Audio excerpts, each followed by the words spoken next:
She vanished in broad daylight, surrounded by hundreds of people, and not a single witness remembers who she left with. Picture this. It's a bustling Saturday afternoon in downtown Portland, Oregon.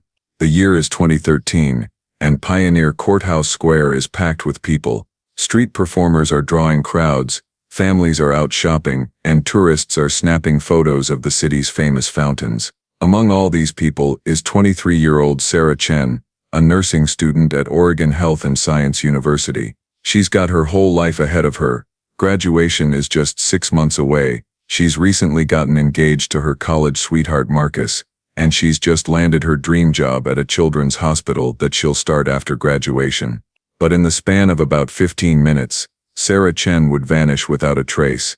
And what makes this case absolutely mind-boggling is that she disappeared in broad daylight, surrounded by hundreds of people, in one of the most surveilled areas of the city.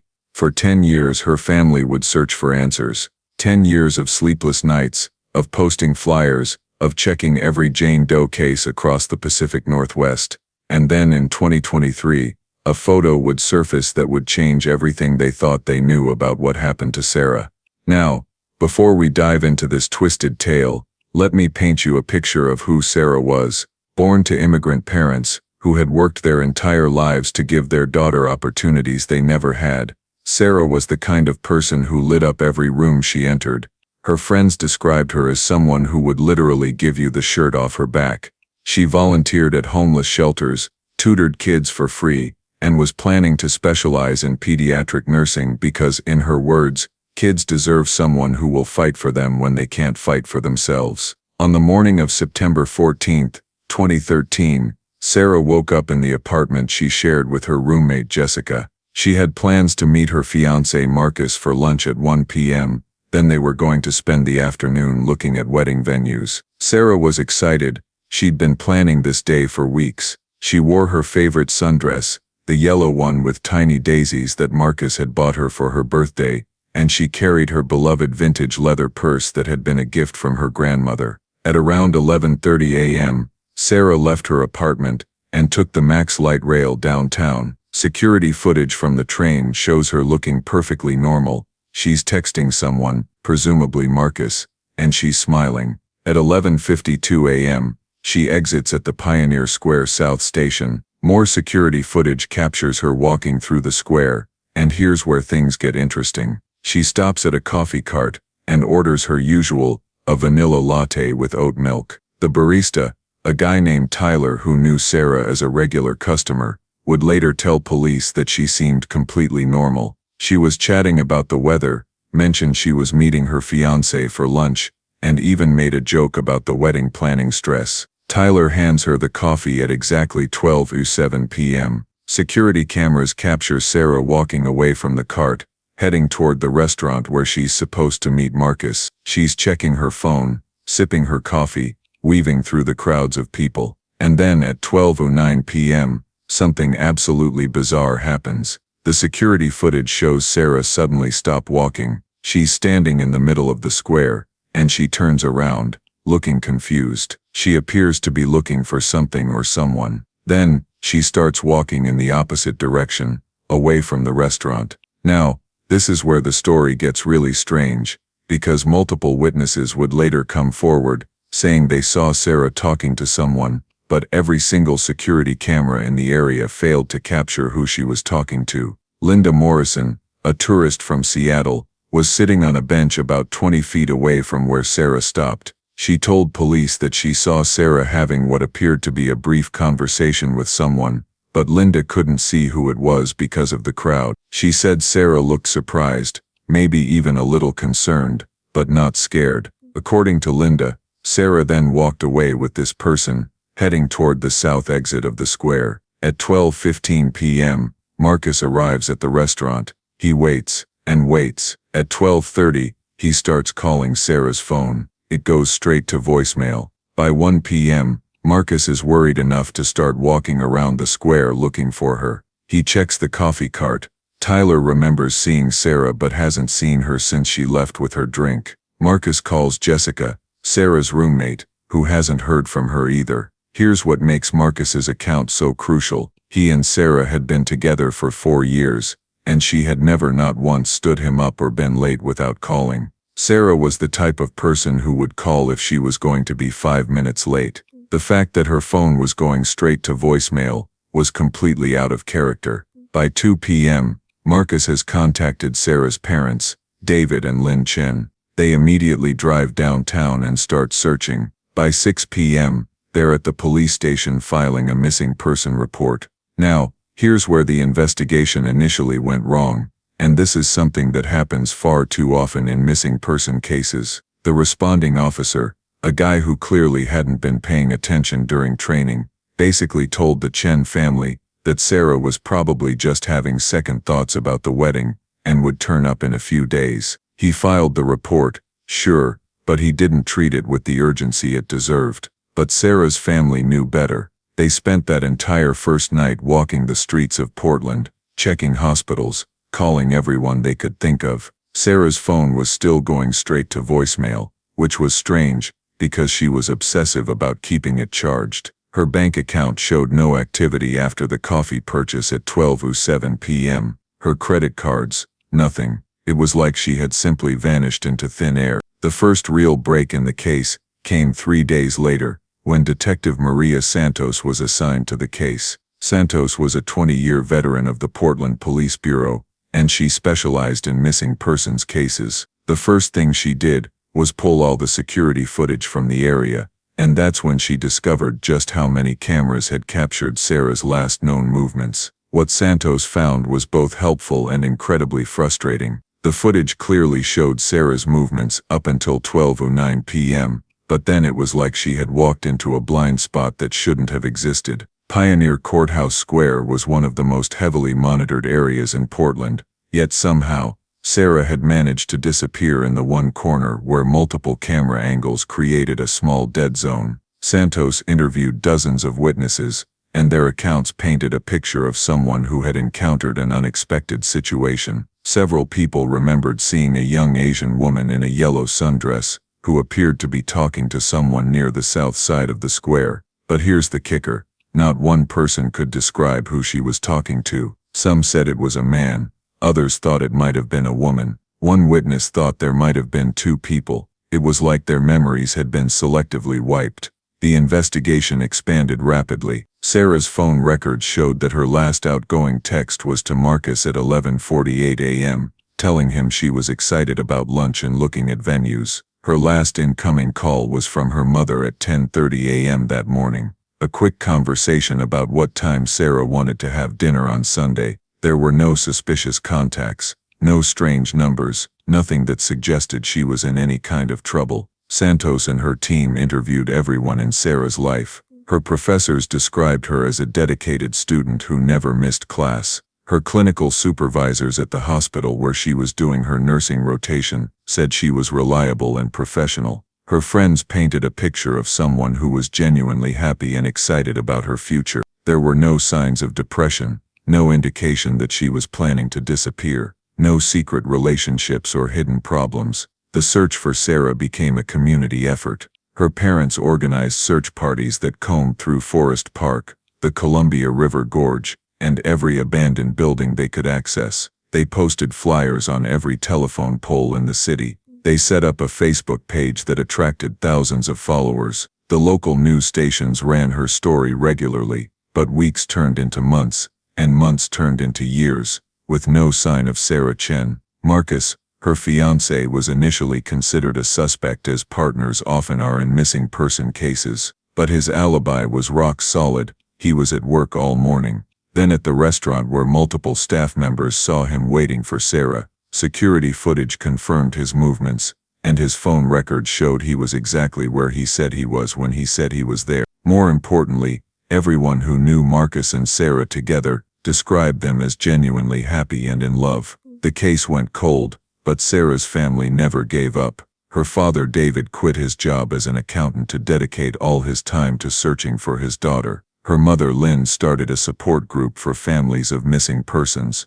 Every year on September 14th, they held a vigil in Pioneer Courthouse Square, hoping that someone would come forward with information. Meanwhile, Detective Santos continued working the case even after she was officially reassigned to other matters. She kept in touch with the Chen family, following up on every tip that came in. Over the years, there were dozens of false leads. Someone would report seeing Sarah in Seattle, or Los Angeles, or Vancouver. Each time, Santos would investigate, and each time it would turn out to be someone else. The case attracted the attention of amateur sleuths online, and while most of their theories were far-fetched, some of them raised interesting questions. Why had Sarah suddenly changed direction in the square? Who was she talking to? Why couldn't anyone remember what this person looked like? Some theorized that she had been drugged somehow, but the timeline didn't support that theory. Others suggested she had been lured away by someone she knew,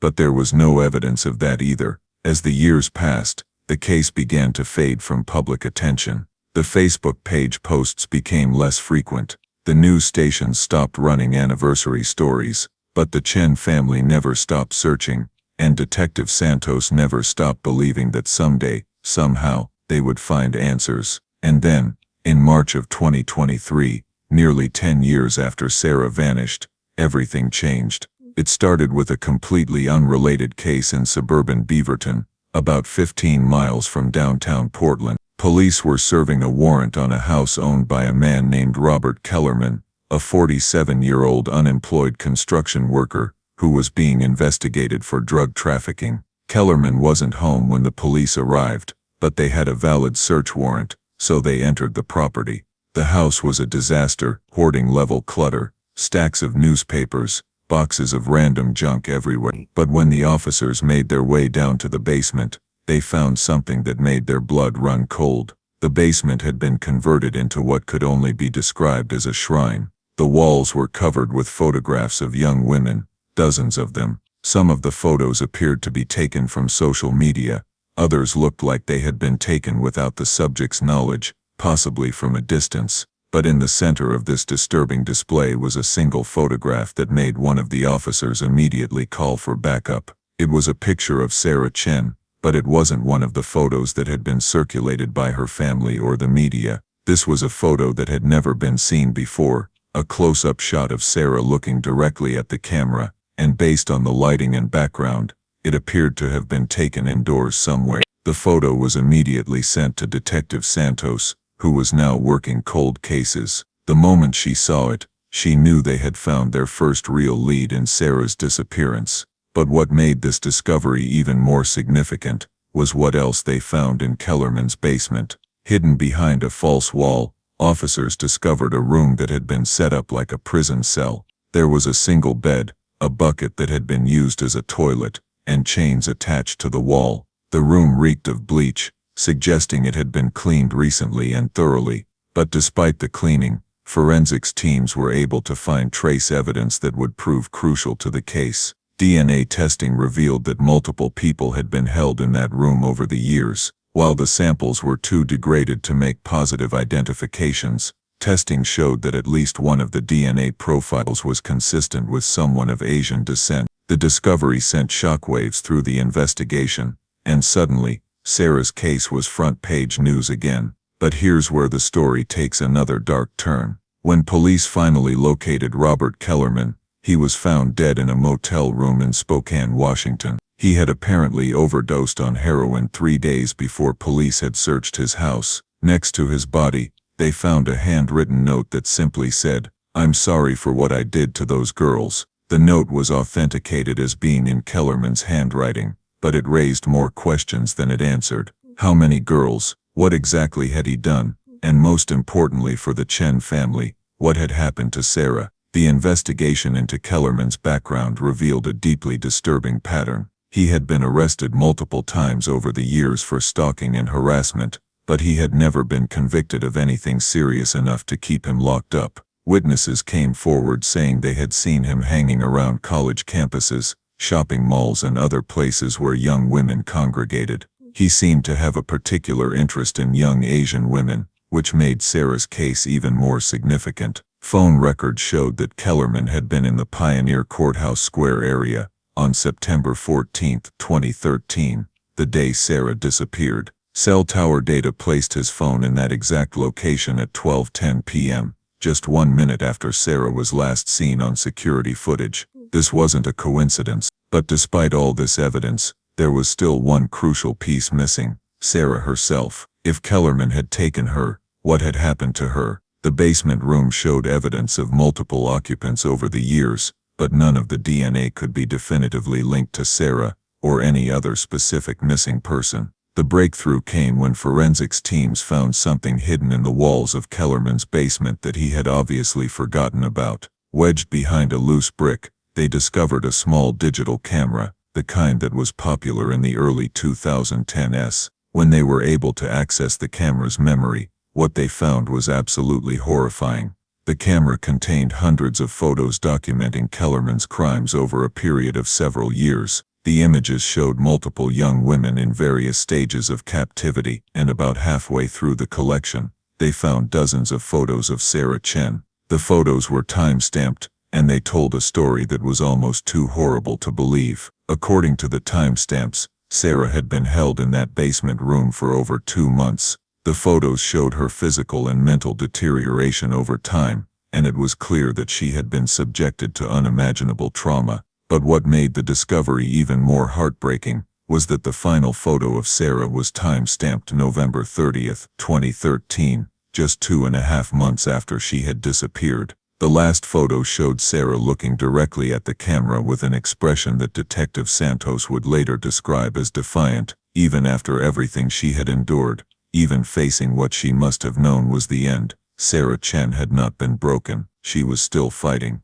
The camera also contained photos of at least 6 other young women who had been held in that same basement room. Working with missing person databases, police were able to identify most of them, women who had disappeared from various locations across the Pacific Northwest over a span of nearly 8 years. Their families, like the Chens, had never given up hope of finding answers. The final piece of the puzzle came from the camera's GPS data, which revealed that Kellerman had taken Sarah to at least 3 different locations during her captivity. 2 of the locations were identified as properties that Kellerman had either owned or had access to, but the 3rd location, based on the GPS coordinates, was a remote area in the Mount Hood National Forest, about 2 hours east of Portland. A massive search operation was launched in the forest area, involving K-9 units, ground-penetrating radar, and dozens of volunteers. After 3 days of searching, they found what they were looking for. Hidden in a shallow grave, covered by years of forest debris, they found the remains of Sarah Chen and 2 other women. The medical examiner determined that Sarah had died from blunt force trauma to the head, and based on the evidence, her death had occurred in late November 2013, consistent with the timestamp on the final photograph. She had been held captive for 77 days before Kellerman killed her. The discovery brought closure to the Chen family, but it was the kind of closure that no family should ever have to experience. Sarah's father, David, who had spent 10 years searching for his daughter, said at the press conference that while they were grateful to finally know what had happened, the knowledge didn't make the pain any less. Sarah was stolen from us, he said, his voice breaking. She was stolen from the world. We'll never get to see her graduate, never get to see her wedding, never get to meet her children, but at least now we can bring her home. The investigation into Robert Kellerman revealed that he had been operating as a serial killer for nearly a decade, targeting young women who he would stalk and eventually abduct. His method was always the same. He would approach them in crowded public places, somehow convince them to come with him voluntarily, and then hold them captive for weeks or months before killing them. What made Kellerman particularly dangerous was his ability to blend in and appear non-threatening. Witnesses who had seen him talking to Sarah described him as just a regular guy, someone who didn't stand out in any way. This ordinariness had been his greatest weapon, allowing him to operate undetected for years. The case also revealed serious flaws in how missing person cases are handled. If the initial responding officer had taken Sarah's disappearance more seriously from the beginning, if there had been better communication between different law enforcement agencies, if the system had been designed to flag patterns of disappearances, Robert Kellerman might have been caught before he could claim as many victims as he did. Sarah Chen was finally laid to rest on a cold day in December 2023, surrounded by hundreds of people whose lives she had touched during her brief 23 years. Her nursing school classmates, who had graduated without her, attended the funeral wearing their caps and gowns in her honor. Her professors spoke about the kind of nurse she would have been, the lives she would have saved, the difference she would have made in the world. Marcus, her fiancé, who had never stopped loving her despite the 10 years of uncertainty, delivered a eulogy that didn't have a dry eye in the house. He talked about Sarah's laugh, her terrible cooking, her obsession with romantic comedies, and her dream of working with sick children. He talked about the life they had planned together, and the family they would have had. And he talked about how Sarah's spirit had inspired him to become a pediatric nurse himself, carrying on the work she had wanted to do. The Sarah Chen case led to significant changes in how missing person cases are handled in Oregon and several other states. New protocols were put in place to ensure that disappearances are taken seriously from the beginning, regardless of the circumstances. Database systems were improved to help identify patterns that might indicate serial offenders. And perhaps most importantly, the case highlighted the importance of never giving up hope, even when all seems lost. Today there's a memorial bench in Pioneer Courthouse Square, with Sarah's name on it, placed exactly where she was last seen. It's a reminder that even in our most crowded, most public spaces, people can simply vanish. But it's also a reminder that families like the Chens will never stop fighting for answers, and that dedicated investigators like Detective Santos will never stop believing that justice can be found, even when it takes a decade to find it.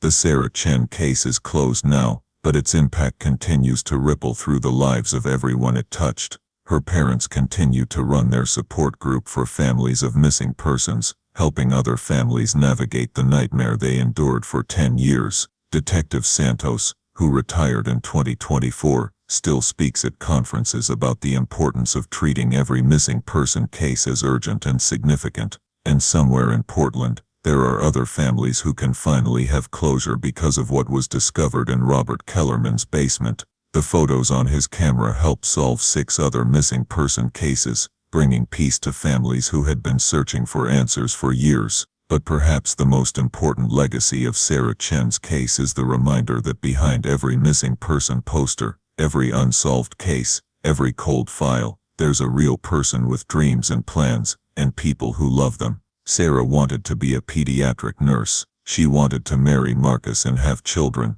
and make the world a better place. She wanted to grow old with the man she loved and watch her parents become grandparents. Robert Kellerman stole all of that from her, and from her family, and from the world. But he couldn't steal her memory, and he couldn't steal the love that people had for her. And he couldn't steal the changes that her case brought about to protect other young women from suffering the same fate. Sarah Chen vanished from a crowded street on a sunny Saturday afternoon in September. 10 years later, a photograph found in a basement finally brought her home. Her story is one of unimaginable tragedy, but it's also one of love, determination, and the power of never giving up hope. And maybe, just maybe, that's how she would want to be remembered.